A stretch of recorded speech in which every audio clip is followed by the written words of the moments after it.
Nós vamos então nos preparando intimamente, buscando a figura de Jesus, acalmando, serenando nossos pensamentos. Vou pedir para que todos desliguem os microfones. Quem quiser colocar a água para ser fluidificada, então deixe ao lado.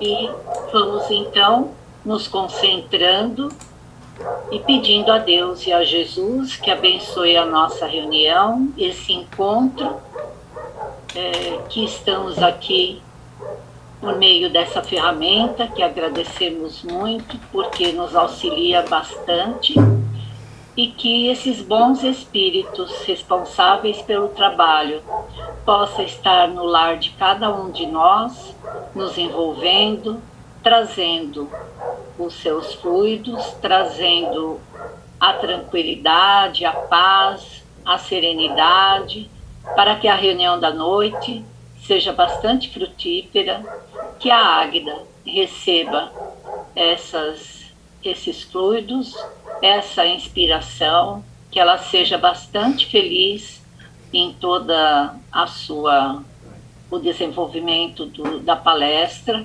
trazendo os ensinamentos dos Espíritos e os ensinamentos de Jesus.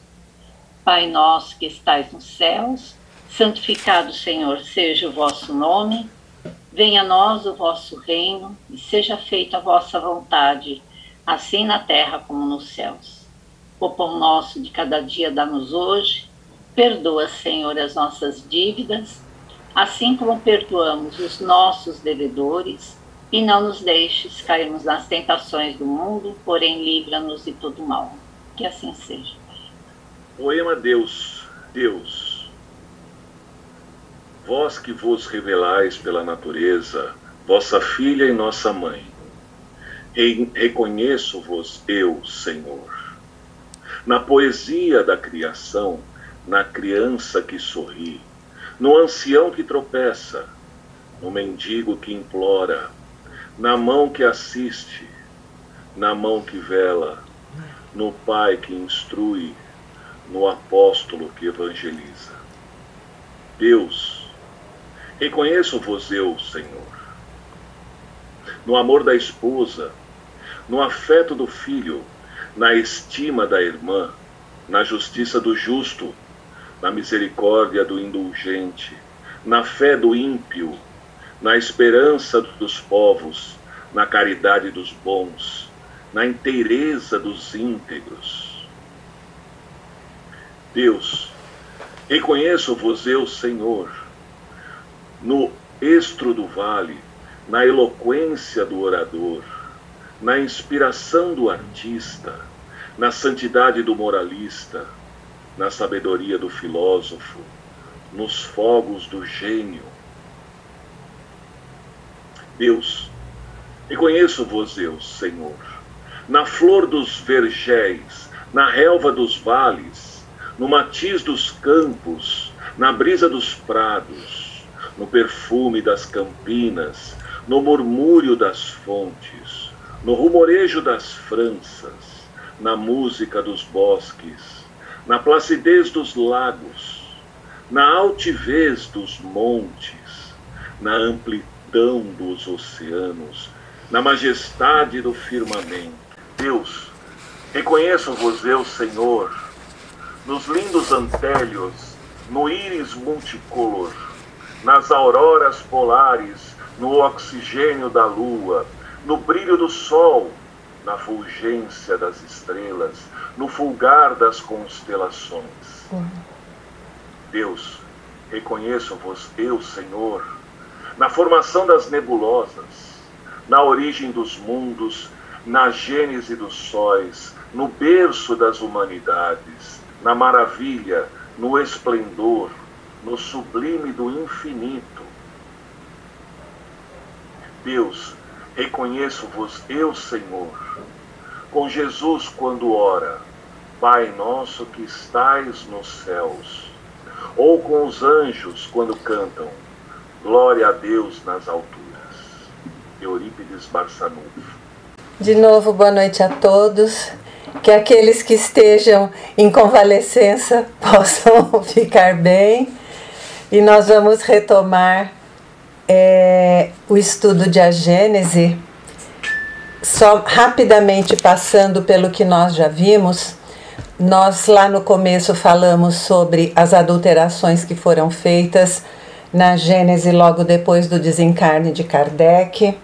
Nós falamos sobre as explicações que foram dadas nessa nova edição feita pela FEAL em 2018.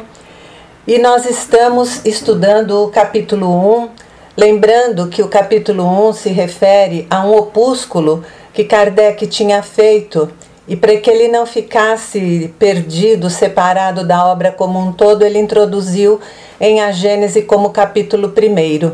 E esse título do capítulo é Natureza da Revelação Espírita. Então Kardec está falando de revelação, ele define revelação, define o que vem ser, quem seriam os reveladores na ciência, nas religiões.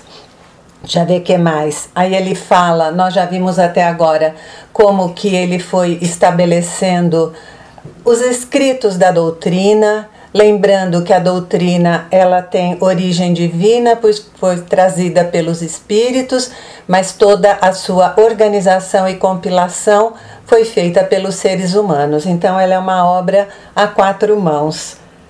Que mais? No último mês, nós estávamos vendo quando Kardec chega àquele ponto onde ele fala sobre os 2 princípios que existem no universo. Então, os 3 elementos, Deus, Espírito e Matéria. Então, Deus criou o princípio inteligente e criou o princípio material. E fala que as ciências estudam o princípio material, que é aquele acessível, acessável pelos nossos sentidos. E o Espiritismo estuda o princípio inteligente. E a doutrina espírita, o Espiritismo, vem para juntar as 2 coisas. Por quê? Porque há fenômenos que aconteciam e acontecem, que a ciência não dava conta de explicar, e que são explicados agora por meio da doutrina espírita e na junção dos 2. O próximo comentário que Kardec fala é a respeito de acusações que o Espiritismo recebeu de ser ligado à bruxaria e à magia. E ele volta naquela colocação na qual ele cita a origem da astronomia, que foi na astrologia. A astrologia já existia e ela tinha uma conotação, ela se chamava astrologia judiciária, e ela tinha uma conotação de... Ela via o mundo, ela via os planetas, e ela via o movimento dos planetas, e ela julgava que esse movimento tinha um sentido moral, a relação entre os planetas tinha um sentido moral e um sentido revelador. Isso era o que se acreditava. E ele cita também a alquimia, que tinha as suas buscas, que nós sabemos hoje que elas iam além da busca material, mas foi por meio da alquimia que se descobriram os corpos simples, né, os compostos simples, se descobriu a lei das afinidades. Então Kardec fala da mesma coisa, né? Por exemplo, quando Galileu, a partir da construção do telescópio, ele começa a olhar para o céu, o que Galileu faz? Ele, se utilizando da teoria de Copérnico, que falava que a Terra não era o centro do universo, porque era o que se acreditava baseado em Aristóteles e Ptolomeu. E o Galileu, depois de Copérnico, com o telescópio, ele consegue perceber que isso era verdade, mas ele não conseguiu provar. no final das contas ele não provou isso. Mas depois, e ao mesmo tempo de Galileu veio Kepler, e mais futuramente veio o Newton, que veio mostrar que aquelas teorias eram verdadeiras. Então, o que Kardec está tentando falar? Haviam leis que não eram conhecidas, havia uma interpretação que também não era verdadeira e que depois, com o desenvolvimento da ciência, foi se chegando. E ele fala que com o espiritismo mais magia e bruxaria, aconteceu a mesma coisa, embora ele alegue que a distância entre espiritismo e magia e bruxaria tem uma distância muito maior do que entre astrologia e astronomia, né? Então, o que acontece? Na magia e bruxaria também existe a manifestação de espíritos. Então, isso é um fato. Só que nesses dois ramos, eles não têm conhecimento das leis que regem esses fenômenos. Eles simplesmente fazem uso do quê? Eles fazem uso dos fenômenos, misturam com práticas, com crenças e nada explicam.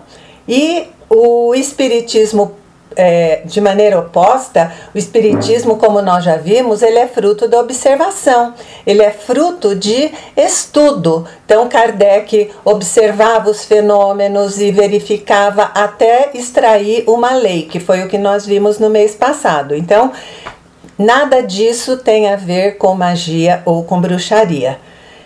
E ele acrescenta que alegar o contrário é não ter ideia nem conhecimento do que trata o espiritismo. E agora ele entra numa consideração que é de fundamental importância, que é justamente a possibilidade de comunicação do plano encarnado com o plano desencarnado. Por quê? Porque descortina todo um mundo que não era conhecido. As manifestações existiam, nós sabemos, desde que existe homem encarnado, existe manifestação mediúnica espiritual, mas isso nunca foi estudado como foi estudado com Kardec. Então ele fala que as consequências são incalculáveis e da mais alta gravidade, né? Ele fala que é um mundo novo que se revela para nós. E qual é a sua grande importância? Que alcança a todos os homens, alcança a toda a humanidade. Ela não é prerrogativa de um povo, não é prerrogativa de uma casta, ela é para toda a humanidade.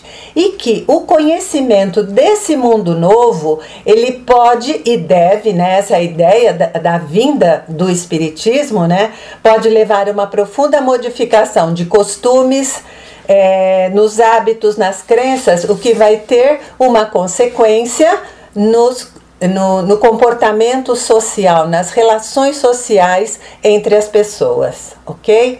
Porque, sendo para todo mundo, ela atinge, a doutrina espírita ou espiritismo, atinge pelo coração todos os homens de todas as classes, de todas as nacionalidades, de todas as religiões. Ele é uma coisa que veio para a humanidade, ele não veio ficar restrito. Então, é por isso que o espiritismo é considerado a terceira revelação.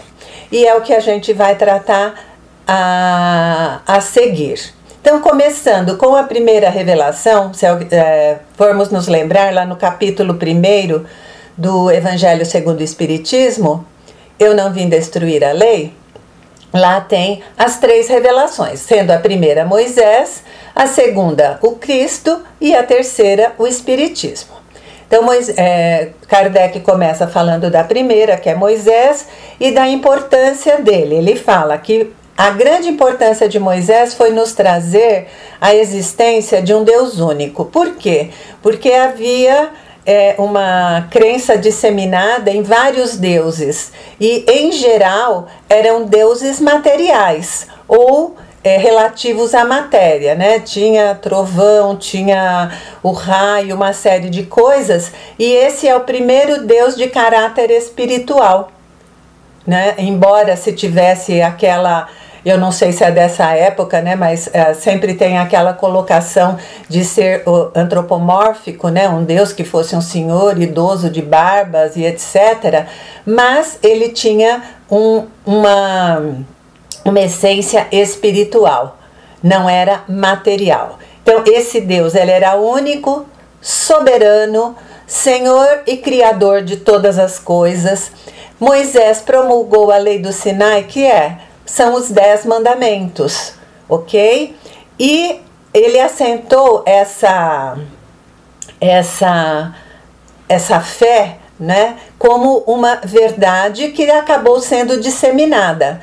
Só que nós sabemos que Moisés, ele introduziu na sua legislação algumas normas, algumas regras, algumas leis que eram apenas para disciplinar aquele povo. Moisés lidava com um povo de pastores simples, né, sem conhecimento, sem nenhuma grande elucubração mental, e precisavam de referências mais terra a terra, não tinha esse aspecto de grandes abstrações. Então ele era um legislador humano. Depois de Moisés vem Jesus, vem o Cristo. O que Jesus fez? Jesus aproveitou o que tinha de divino na lei de Moisés, que eram os 10 mandamentos. Isto é uma coisa que vale aqui na Terra, vale em Marte, vale em Júpiter, vale em qualquer lugar do universo ou dos multiversos. Essas leis são leis divinas, certo? Tudo que vale na relação entre os povos e de cada ser com o seu Criador. Então Jesus retirou isso, e aquilo que era a parte humana de Moisés, ele retirou principalmente a questão da pena de talião, que era o tal de olho por olho, dente por dente, que ele assinava embaixo da vingança. Então você foi ferido, ele te tirou o olho dele, né? Te arrancou um dente, arranca o dente dele. Então Jesus retira isso e faz exatamente o oposto, trazendo o quê? Trazendo a lei do perdão. E Jesus agrega uma coisa que Moisés não tinha trazido. Ele agrega a revelação da vida futura. Ele agrega a revelação da vida futura, ou seja, há alguma condição depois da morte, onde cada um vai continuar a existir, vai continuar a ser ele mesmo individualmente e vai ser feliz se tiver feito coisas boas aqui na Terra, e vai ser infeliz se não tiver feito coisas boas aqui na Terra, né? Ele vai falar das penas e recompensas. Isso Moisés não tinha citado. O que é de mais importante na revelação de Jesus é o aspecto que ele traz da divindade. Por quê? Porque o Deus de Moisés era um Deus cruel, vingativo, terrível, ciumento, implacável. Ele regava a terra com sangue humano, ele ordenava massacre e extermínio de pessoas. Isso nós estamos falando do Deus que Moisés acreditava. Ele mandava exterminar, não importava quem, se eram homens, mulheres, crianças, anciães. Ele maltratava, não, castigava quem tratasse as suas vítimas com indulgência. Ele punia o povo pelos erros do seu chefe. Ele se vinga do culpado na pessoa do inocente, e ele atinge os filhos pelos erros dos pais. Que nós sabemos que Jesus traz um Deus completamente diferente.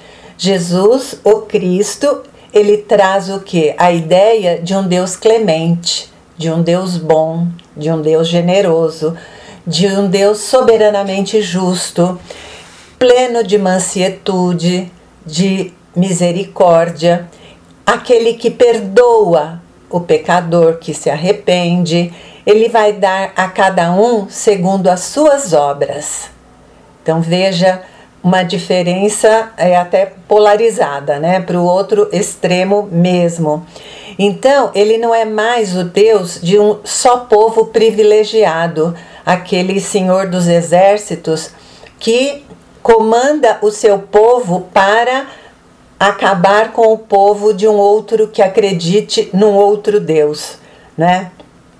E ele na realidade, o Pai comum de todo o gênero humano, que estende a sua proteção a todos os seus filhos. Ele chama a si cada um dos seus filhos. Ele não é mais o Deus que recompensa as coisas da matéria. Então veja como eles não tinham essa abstração de um plano diferenciado, superior, as coisas, as realidades, as recompensas, tudo estariam, ou os castigos estariam ligados a coisas da terra. Então, vencendo, ele venceria, ele comandaria seu povo para vencer e tomar a terra dos outros, fazer dos outros que foram vencidos seus escravos, né? Então, ele já não tem mais isso. Pelo contrário, o que Jesus nos traz? Jesus nos diz que a nossa verdadeira pátria, o nosso mundo, não é deste mundo. Nosso lugar está numa região celeste. Ele fala, nessa região, os humildes de coração, eles serão elevados e os orgulhosos serão humilhados. Ele não pune, pelo contrário, ele perdoa e manda perdoar. É o que Jesus nos informa. Não é que todas as ofensas têm de ser perdoadas, tem de ser misericordioso, trocar o mal pelo bem e só fazer ao próximo o que gostaria que lhe fizessem. Então, veja que são diametralmente opostas as orientações daquele Deus vingativo e desse Deus amoroso. Então, esse também não é um Deus mesquinho, que quer ser adorado, e se não for adorado do jeito que ele exige, então vai ser punido. O Deus que Jesus traz fala que ele não se importa com a forma, ele se importa com o pensamento e com o sentimento daquele que crê. Então, resumindo, o Deus de Jesus não é um Deus que quer ser temido, porque lembra que as pessoas falam, eu sou temente a Deus. Então, ele não quer ser temido, ele quer ser amado. Diferente, né? Então, o que Kardec continua a considerar que o móvel, o centro de tudo que as religiões buscam ou vão fazer em relação à ideia de Deus que eles têm, que cada religião tem. Então, o objetivo dos seus cultos, os caráteres das religiões, o motivo de ser, vão estar de acordo com a ideia que se faz de Deus. Então, aquele que acredita que Deus é violento e é cruel, como é que ele vai honrar a Deus? Sendo violento, sendo cruel, porque aí ele está honrando a Deus. Então ele vai fazer o quê? Fogueiras, vai fazer torturas. Aquele que acredita que Deus é parcial e é ciumento, como é que ele vai ser para honrar a Deus? Ele vai ser intolerante com seu próximo. Então, nada do que o outro fizer, né, ele vai ter exatamente o mesmo comportamento que ele acha que o Deus dele tem. Né? Então, veja que essa questão do ponto de vista é fundamental, porque como se acredita é como se age. Aquilo que se pensa é aquilo que se vai viver. Né? E o Kardec continua considerando que toda a doutrina do Cristo se funda nesse caráter que ele atribui à divindade. Então nós vemos, né, por exemplo, aquele Deus que determina que aquele que foi bom, ele vai viver no céu para sempre, e o que foi mal vai viver no inferno para sempre. Ou então, só existe enquanto está aqui, hora que o corpo morre, não existe mais nada também.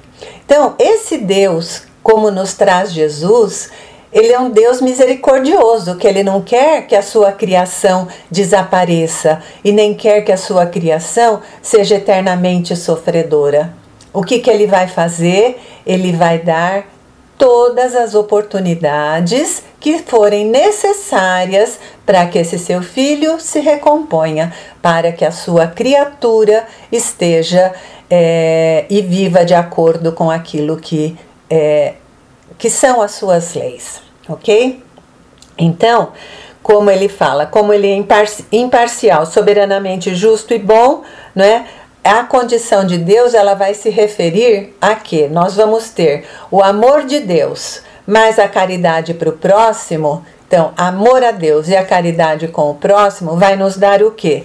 Toda a lei e os profetas. É assim que Jesus nos diz, né? E disso, todos somos iguais perante Deus, não é? Então, dessa determinação vem o princípio da igualdade. E todos somos filhos de Deus, vem o princípio da fraternidade. Então, só dos ensinamentos de Jesus, só da concepção que Jesus nos traz de Deus, todas essas leis já são inferidas. A continuação da vida, a possibilidade de renovação.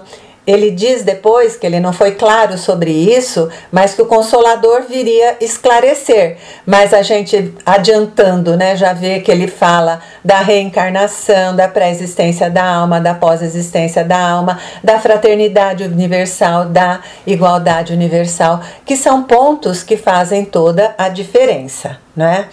Então, mais uma vez, falando que quando nós vemos Deus sob essa ótica, isso deve modificar o nosso comportamento perante nós mesmos, perante o próximo, perante Deus, e deve necessariamente mudar o nosso comportamento em relação a tudo, porque nós não somos mais ou não estamos mais restritos a um período curto de uma única existência. Nós estamos unidos por todos, a todos, em todos os tempos e conosco em todas as nossas encarnações. Isso deve ter consequências, nos nossos costumes e nas relações sociais entre nós, né? Então, esse é um ponto que Kardec considera central, que é a visão da divindade de Jesus, e que na realidade não é muito bem entendido, aliás, não é muito exatamente, nem se pensa muito a esse respeito. E que depois, se a gente lembrar, é o tema do 2º capítulo do Evangelho segundo o Espiritismo, quando ele traz meu reino não é deste mundo, e fala do ponto de vista, quando nós nos colocamos sob o ponto de vista espiritual, como isso deve modificar o nosso interior e como nós nos relacionamos com o exterior, né? E aí Jesus, ele nos traz o quê? Ele avisa que ele não estava trazendo todo o ensinamento porque as pessoas do seu tempo não tinham condições de compreender que o que ele falasse poderia causar confusão ou, dependendo do tipo de pessoa que ouvisse, causar até bronca, porque tá falando de coisa aí que eu não estou entendendo nada, né? Então, por que ele não disse, né? Porque nós, humanidade, não estávamos prontos para receber o que Jesus trouxe. E aí ele fala, os seus ensinamentos estavam incompletos. O que ele trouxe, por isso ele falava por parábolas, mas ele enviaria o Consolador, que viria o quê? Restabelecer tudo que ele tinha dito, ampliar e explicar aquilo que estiver faltando. Então ele fala, por que ele fez isso? Porque ele sabia, né, numa condição profética, que o que ele falou ia ser depreciado, desvirtuado, mal interpretado e praticamente, sob alguns aspectos, seria desfeito aquilo que ele fez, de tão oposta a conduta seria em relação aos seus ensinamentos. E Kardec faz a pergunta, por que esse Messias, Jesus fala, eu vos enviarei o Consolador, seria chamado de Consolador? Justamente porque ele viria num tempo em que as pessoas estariam precisando de consolação. Por quê? Porque aquilo que Jesus deixou foi tão desvirtuado que o que chegou a essas pessoas não era suficiente para apaziguar seus corações, para trazer consolação às suas almas. Então ele veio com o título de Consolador por isso. Então, E se ele não pôde desenvolver esse ensinamento, né, de maneira completa, muitas coisas já falei, né? Então, completar esse ensinamento ele deveria ser entendido, para Kardec ele fala, não é que seriam trazidos novos conteúdos, mas o que ele trouxe, pegar o seu sentido e explicar e desenvolver. Então, o que faltava para o entendimento dos ensinamentos de Jesus era uma chave que só viria com o tempo, após o desenvolvimento da humanidade e o desenvolvimento da ciência. E aí Kardec entra o Kardec bem provocativo, ele faz algumas perguntas, ele fala: quem ousa interpretar as escrituras sagradas? Quem tem esse direito? Quem tem o direito de interpretar as escrituras? E quem possui as luzes, senão os teólogos? E aí ele já começa falando, quem ousa? Em primeiro lugar, a ciência que não pede licença para ninguém, para estudar e para conhecer as leis da natureza. Então, Kardec fala lá e fala assim, vai encontrando e enfrentando os erros e os preconceitos e aquilo que ela vai descobrindo, ela vai postulando sem se preocupar. Agora, quem tem esse direito? Kardec afirma, nesses tempos que vivemos, né, de uma emancipação intelectual e de maior liberdade de consciência, atenção, todo mundo tem o direito de questionar, todo mundo tem o direito de estudar, todo mundo tem o direito de buscar as respostas, mesmo porque nesses tempos lá já desde Kardec, né, já não tinha mais aquele medo de se tocar nesse material, né, das Sagradas Escrituras, vai ser fulminado por um raio e vir a desaparecer de alguma forma. E quanto às luzes necessárias, ele fala que os teólogos poderiam ter, nós sabemos que os teólogos estudavam muito, né, mas eles, mesmo com todo o conhecimento da época que eles tinham, Kardec cita a situação, por exemplo, de que quando surgiu lá já na Renascença, né, a ideia da Terra não ser o centro do universo, isso foi tratado como uma heresia, né? Foi tratado como uma heresia. E depois, no século anterior a Kardec, quando foi dado uma nova informação a respeito da formação da Terra, contrariando a informação que a Terra apareceu tipo pronta, foi feita nos tais 7 dias, né, 6 dias e etc. E quando se descobriu que, pelo contrário, ela tinha passado por vários estágios geológicos, então isso também foi tratado como heresia. O escocês lá que fala dos tempos geológicos, ele também foi tratado como um herege. Ou seja, os teólogos, eles conseguiam falar das coisas que eles conheciam até aquele momento. Mas Kardec alega uma coisa interessante, ele fala: eles queriam partir sempre da mesma ideia, eles queriam explicar o que aparecia de novo dentro das teorias antigas, ou seja, eles não faziam aquela mudança de paradigma que é necessário quando fatos novos já não cabem mais dentro dos paradigmas antigos. Por quê? Por receio de contrariar as escrituras. Então, obviamente, eles não estavam aptos a explicar coisas baseado em leis que eles não conheciam, né? E aí o que acontecia? Virava heresia, né? Então, eles se agarravam a pensamentos pré-concebidos e aí eles giravam em círculos sem abandonar o próprio ponto de vista. Então, por mais sábios que eles fossem, eles não tinham o conhecimento para explicar tudo. E aí Kardec coloca: quem que vai julgar quem está certo na interpretação das escrituras, né? Aí ele muito sabiamente fala: o futuro, a lógica e o bom senso. Porque ele mesmo postula lá atrás que se a doutrina colocar alguma coisa e depois for descoberta alguma coisa que não estava dessa forma, é para ficar com a nova descoberta. Então, o futuro com as novas descobertas deverá necessariamente dar a palavra final de tudo isso. E como nós, humanidade, estamos cada vez mais alcançando desenvolvimentos, e ambos os lados, não é só no científico, como humanidade também, como seres humanos, nós já estamos melhores, tanto que estamos no processo de transição para um planeta de regeneração. Isso indica uma melhoria desta humanidade, né? Então, vai ser possível, nessas condições, separar as utopias, né, da realidade. E aí ele conclui esse item, né?